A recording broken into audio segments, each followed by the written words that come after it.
yeah, heart is a dancer, beating like a disco drum. Ultra sexual, the night is got me love sprung. I won't stop until the sun is up. Oh yeah, heart is a dancer, beating like a disco drum, beating like a disco drum, beating like a disco drum, beating like a disco drum.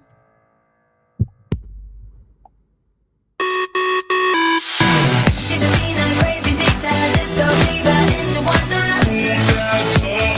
Who's that chick? Too hard for you to keep her, too hard for you to leave her. Who's that chick? Who's that chick? 99.9 WEFM. WhatsApp us or call us at 457-9997. Activated Mornings on WEFM 99.9 is on now.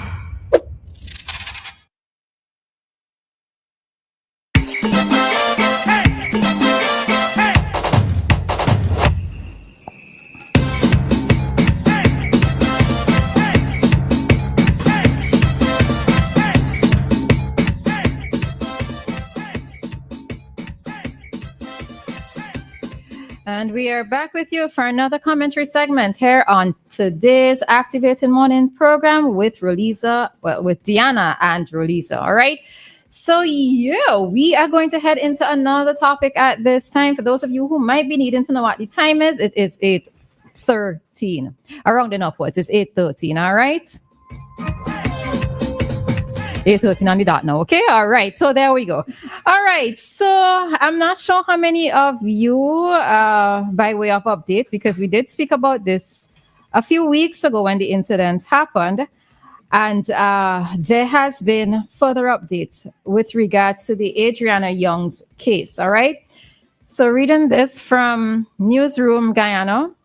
So it says no drugs or assault. Pathologists agree all signs points to drowning in Adrianna Younge's case. All right. So toxicology and DNA analysis in Adrianna Younge's autopsy reinforced the conclusion that she died from accidental drowning. All right. Tests showed no presence of drugs and a minor trace of ethanol, later attributed to natural post-mortem decomposition. Most notably, DNA swabs taken from the mouth, genitals, and anus found no foreign DNA and no molecular evidence of sexual assault. Swabs were collected before the body was manipulated, and the results confirmed no interference or trauma, the report read.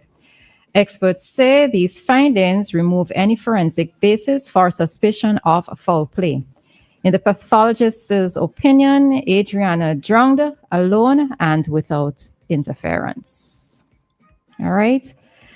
So just touching on this, because when I read this yesterday, it brought to my mind if there are any lessons that we as people, right, people on a whole, that we can learn from this situation, and more so, any lessons that we can learn that regarding what took place during the search for her, and more importantly, after her body was found, right? So I could hand it over to Dianna first, and then I will share my thoughts. Is there anything that stands out to you based on what it is that has been stated here?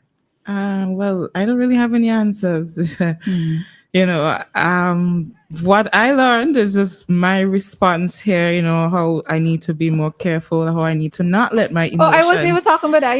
I know, but that's okay. The only lesson that I learned from this, to be honest. Yeah, just, that part for me and my emotions. But you see, this is exactly what it is that came into mind, not your situation, but remember, as a result of her body being found, number one, there were suspicions about whether or not the police were trying to cover up something, right? So persons stormed the property. They went looking because the family thought that they would be being denied the opportunity to search for her, right? And as a consequence of that, the hotel was burned. The owner's personal property was burned, right? Looting took place at the hotel before it was burned.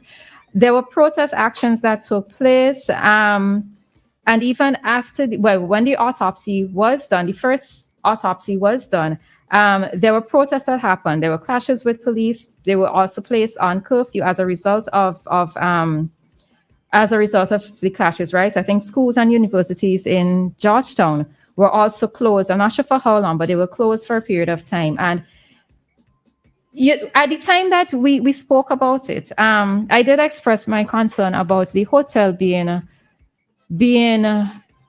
set on fire, because if there was any sort of evidence, then the evidence went up in smoke, right?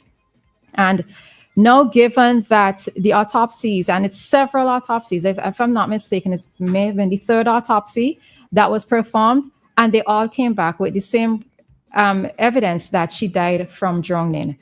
And what it is that brings into question for me is it a case where when it comes to certain things, until we have definitive proof, then maybe we should just let the law work any way in which it's supposed to, right? I know it's probably easier to say this now, given what the findings are. I know that many persons acted in emotion because it was a child, and because I suppose the stigma that is also surrounding the Guyana police force, right? In terms of maybe they were in cahoots with the owner, also because the owner's son faced a similar charge before, and maybe all of that came into play. But it just kind of made me question whether or not maybe sometimes we just need to allow the law to do what it's supposed to do, right? Because now we see what the end result has been. But there are still some questions that need some answers. Mm-hmm. Where did she drown? She drowned. Okay, cool. No problem. You are the experts. You see that. Where did she drown? And where was the body all night? Everybody, the family went in. They looked. People were passing. The hotel workers didn't pass. The guests of the hotel. She just magically appeared. Supposedly, she was at the bottom of the pool. That's pool, like, I don't know, infinity depth that nobody could have seen her down there. Supposedly, guess, I don't know, probably need to check her eyes. But where did she drown? And how come the police said that they saw her get into a vehicle? Are police in the habit of making excuses for people when they go missing? Because somebody said, "Hey, my daughter is missing. Oh, we saw her. We have a video. She went into a vehicle. Nobody else has seen the video." I'm guessing, as civilians, you don't have the capabilities to see the video. So I think there was a story with that video thing where the person, I forgot, because you bring it up now, I can't speak off the top, but there was something with it that wasn't correct. Right? It wasn't actually her. Yeah. Okay. Yeah. So, yeah, it just brought that question to mind, and I don't think that any of the pathologists would have a reason to fabricate the results. You looking like you still, like you still don't buy it. I certainly don't buy it because I'm not living in the dark. And I am not one of those people in the population who they could fool with something like this, because I'm aware that they fabricate things. I'm aware that money is power. I'm aware that there are a lot of connections in places. And just because an expert comes out and say, well, this is what happened. Experts, plural. Independent experts. You think but so they don't work with amateurs. So they always work with experts. The people that run things in the world they're not people who are not, they usually have experts on their teams. Just because they said it does not mean that I have to accept it. It is what it is. All right. So by the way, I never expected them when persons were saying, "Oh, we don't want any Guyanese persons to carry on the autopsy," and then they got somebody from across the region and then, "Oh, we want to take her to America." I was never of the belief that they were going to get any different results. So for me, them going to America and them saying they want this, the results for me, I had already made up my mind that the results were going to be the same no matter where they went. So I didn't believe that they were going to get different results anywhere. But it is what it is. So you have a question mark just generally over systems. Yeah. I can't really answer that question. I can't really answer that question with a yes or no. Yeah. Okay. But, all right. So yeah, as I said, it's just because of what the findings are. So I I do understand that there are people can buy their way out of situations. They can buy their way to get themselves out of tough spots, right? But I'm not sure if I'm necessarily accepting it for this particular situation, right? So I know that you and I are holding different positions on this particular topic, but I suppose coming down to the ending, and if I am accepting the 3 pathologists results. I think it's 3 in total. If I'm not mistaken, I think it's 3 in total.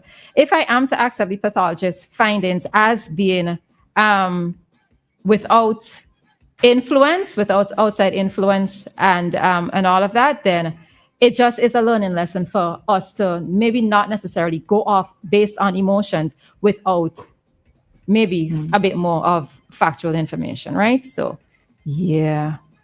All right. We see Dave trying again. We could.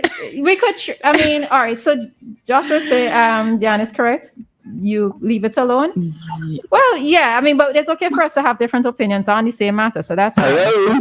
Oh wow, we're hearing Dave in real time. Good morning, Dave. Good morning. Good morning. I have to be on Dianna's side here, man. Dianna is using her brain very well.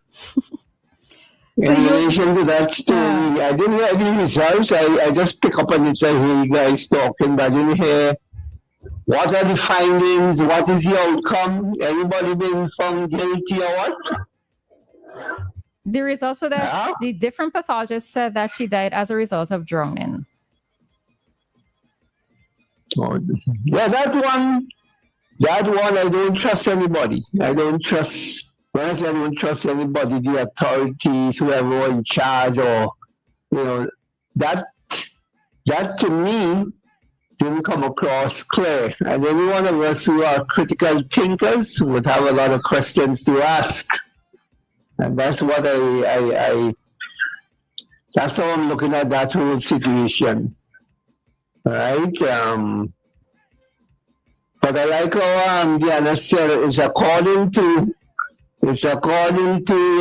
status and all of that. All of that counts, right? There's if you hold a certain position, there's some people who won't touch. That's why we talk about the untouchables in our society. No doubt about that. This has been proven all over the world already, right? So, especially in the by the way, did you have another model in St. Vincent? Yeah. No. Well, I hope I'm not hearing wrong, because I heard if somebody was chopped to death. Today? Anyhow, I guess as the story develops, you'll get more about that. So, I heard it somewhere on another radio station, right? So, left to be heard, left to be seen. Yeah. So, I don't know how no family could feel satisfied with what went on in that Guyana situation. By the way, did you get a chance to look up Dianna on Kokogaf?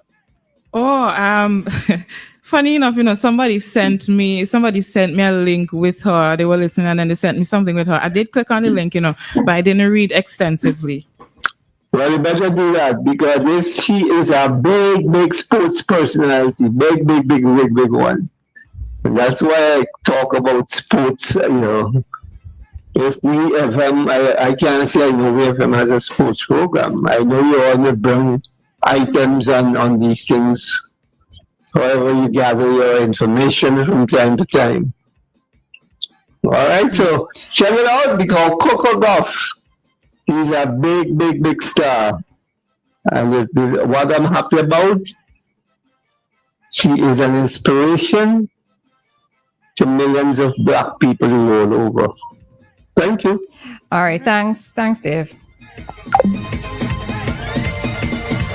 All right. So I just want to read something. And I am going to leave this alone, right? Because Dianna and I have opposing opinions, and that is okay, right?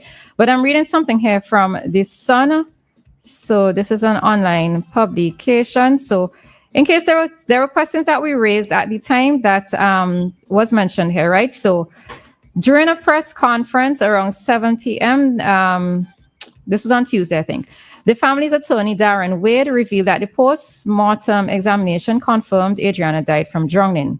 Based on their findings, the doctors determined that she died by drowning. He said, adding that the doctors found no marks of violence or broken bones on Adrianna's body. They did a thorough examination, Wade told reporters. When asked whether Adrianna could have drowned somewhere other than the pool, Wade explained they were unable to determine that at this stage, all right, whether it was tap water or pool water, stressing that no conclusion had been reached regarding where she drowned or the time of death. Their inability to determine the latter was due to the advanced state of decomposition. He also confirmed that no evidence of sexual assault was found and stated that a toxicology report is pending. When questioned by reporters about the discoloration on Adrianna's skin, Wade said he was informed by the pathologist that it was consistent with water damage. Asked about the apparent presence of cotton wool in her nostrils, the lawyer stated when the pathologist examined her body, they did not observe any cotton wool. All right. So he explained that the postmortem examination does not rule out murder, which is forced drowning, but simply identifies how she died. All right. So, yeah. All right. So that's it for this. That is it with this. And I'll do it. Dianna doing is making a face at me. All right. So we're going to head on out of this segment at this time.